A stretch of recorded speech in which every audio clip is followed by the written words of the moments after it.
கலைஞர்கள் அனைவரும் ஆங்காங்கே அவரவர் பேசாமல் நிகழ்ச்சி சிறப்பாக நடைபெறும்.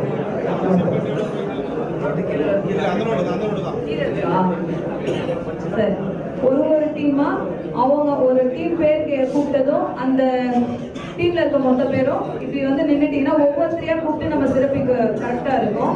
சலசலப்பு இல்லாம அமைதியா இருந்தாதான் உங்க ஒவ்வொருத்தரையும் கௌரவிக்கிறது நம்ம எல்லாரும் பார்க்கலாம்.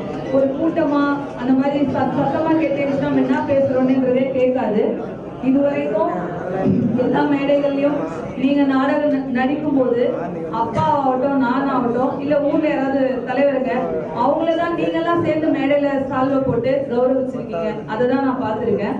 என்னோட நீண்ட நாள் ஆசை என்னன்னா உங்க ஒவ்வொருத்தரையும் மேடையில நிக்க வச்சு உங்களுக்கு சால்வை போட்டு கனவு நினைவாக போற நாள் இன்னைக்கு. உங்க ஒவ்வொருத்தரையும் நான் பார்த்து ரசிக்கணும். உங்களெல்லாம் மேடையில் நீங்க வச்சுட்டு எனக்கு அங்க போய் நின்று பார்க்கணும் கூட ஆசைதான். இருந்தாலும் அவங்களுக்கு கௌரவிக்கிறதே நான்ன்றதுனால அதுக்காக தான் வீடியோ எல்லாம் ஏற்பாடு பண்ணியிருக்கேன். அதுல நான் பார்த்து சந்தோஷப்பட்டுக்கிறேன். நீங்க எல்லாரும் எனக்கு அதுக்கு ஒத்துழைப்பு கொடுங்க. இந்த வருஷம் எப்படி நடக்குது அப்படின்றத பார்த்து மட்டும்தான் நம்ம அடுத்தடுத்து ரெகுலரா பண்ணணும். அதாவது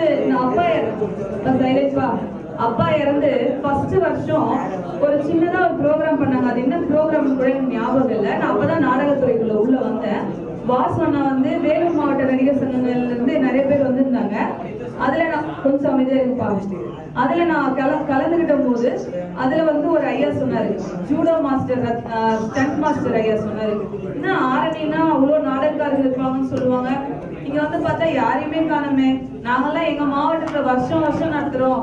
எல்லா மாவட்டத்திலயும் நடத்துறாங்க. ஆனா மாவட்டத்துல நடத்துங்க நான் வரேன் அப்படின்னு ஐயா சொன்னாரு. அவர் சொன்னதுல இருந்து நடத்தணும்னு ஆசைப்பட்டேன். ஆனா ஒரு 2 வருஷத்துக்கு முன்னாடி அந்த அப்பா இறந்துட்டாரு. அவர் சொன்ன அந்த வார்த்தை தான் எனக்கு இந்த மாதிரி நம்ம எல்லா நடிகர்களையும் கூப்பிட்டு செய்யணும், நம்மளும் இந்த மாதிரி ஒரு மீட்டிங் பண்ணணும்.